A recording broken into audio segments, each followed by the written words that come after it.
ఈరోజు సాయంత్రము 5 గంటలకు ఇక్కడ చాదర్ఘాట్ విక్టోరియా ప్లే గ్రౌండ్ దగ్గర మన డీసీపీ మన గన్మ్యాన్ వెళ్తుంటే సమయంలో ఒక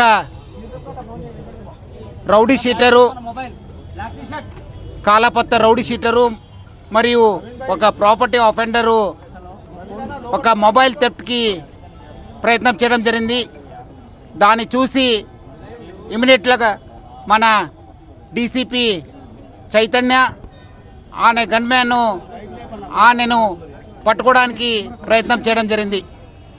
పట్టుకుంటే సమయంలో ఆమె ఇమీడియట్లీ మా గన్మ్యాన్ పైన కత్తితోని దాడి చేయడానికి ప్రయత్నం చేయడం జరిగింది.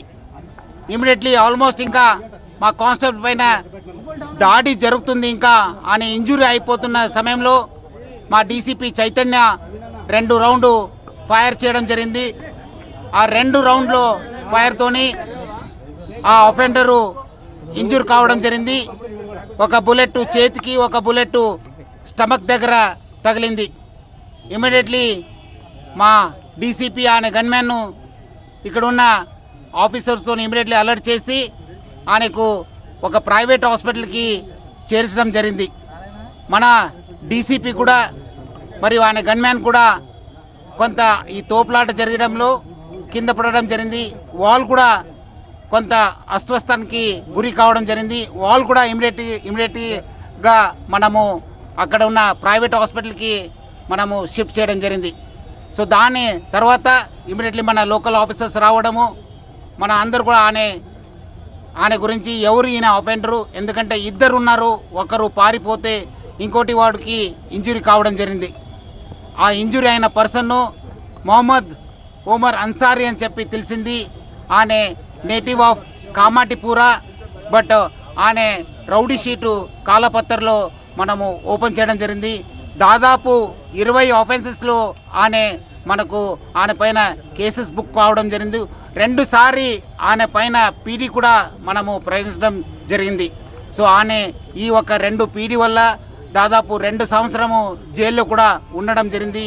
అంతకుముందు కూడా చాలా ఇలాంటి మన ప్రాపర్టీ ఆఫెన్సెస్లో, అది కాకుండా ఎక్స్టార్షన్, కొన్ని చోట్ల వెపన్స్తో కూడా ఆయన ఈ నైఫ్ డ్యాగర్ కూడా దాని దగ్గర నుంచి కూడా దొరకడం జరిగింది.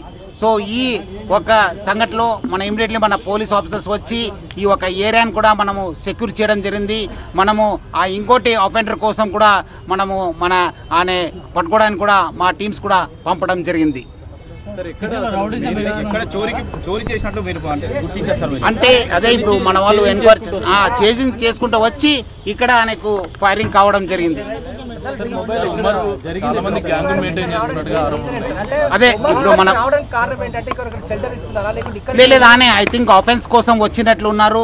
ఆ టైంలోనే మన డీసీపీ ఇక్కడ ఈ దారిలో వెళ్తున్న సమయంలో ఆయన నేరంకి పాల్గొంటున్నారని చెప్పి ఆయన కనిపించిన తర్వాత మన వాళ్ళు డీసీపీ గన్మ్యాన్ వెహికల్ నుంచి దిగి ఆయన పట్టుకోవడానికి ప్రయత్నం చేయడం జరిగింది.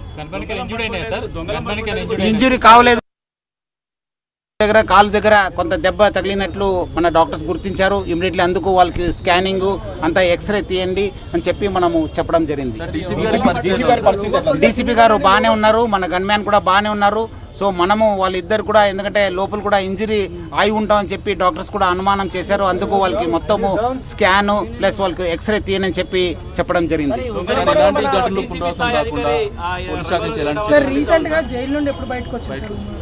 ఆయన రీసెంట్గా almost I think 4 years back ఏదో వచ్చినట్లు ఉంది లాస్ట్ అఫెన్స్ అయిన తర్వాత. ఎందుకంటే పీడీ పైన చేయని ఈ మధ్యలో కూడా ఐ థింక్ అరెస్ట్ అయినట్లు ఉన్నారని.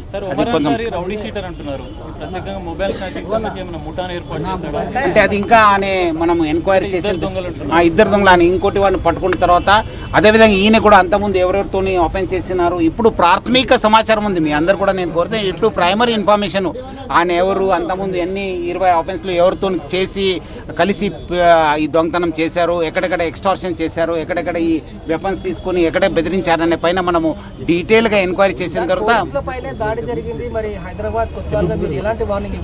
డెఫినెట్లీ మనము, ఎందుకంటే ఇప్పుడు ప్రజల సంక్షేమ కోసము ప్రజలు ఇప్పుడు వాళ్ళు ఒక ఆఫెన్సెస్కు గురి అవుతున్నప్పుడు డెఫినెట్లీ మా పైన కూడా ఆయన దాడి చేయడానికి ప్రయత్నం చేసినప్పుడు డెఫినెట్లీ మనము రిటైల్ చేయాల్సిన అవసరం వస్తుంది. ఆ పరిస్థితిలో డెఫినెట్లీ మన పోలీస్ కూడా ఫైరింగ్ చేయాల్సిన వస్తుంది. ఇప్పుడు ఎందుకంటే ఈ సంఘటనలో చూస్తే మన కానిస్టేబుల్ ఆల్మోస్ట్ ఇంజురీ అయ్యే పరిస్థితిలో మా డీసీపీ గారు ఫైర్ చేయాల్సి వచ్చింది. సో అలాంటి పరిస్థితి వస్తే డెఫినెట్లీ మనము యాక్షన్ తీసుకోవాల్సిన పరిస్థితి వస్తే తీసుకుంటాను.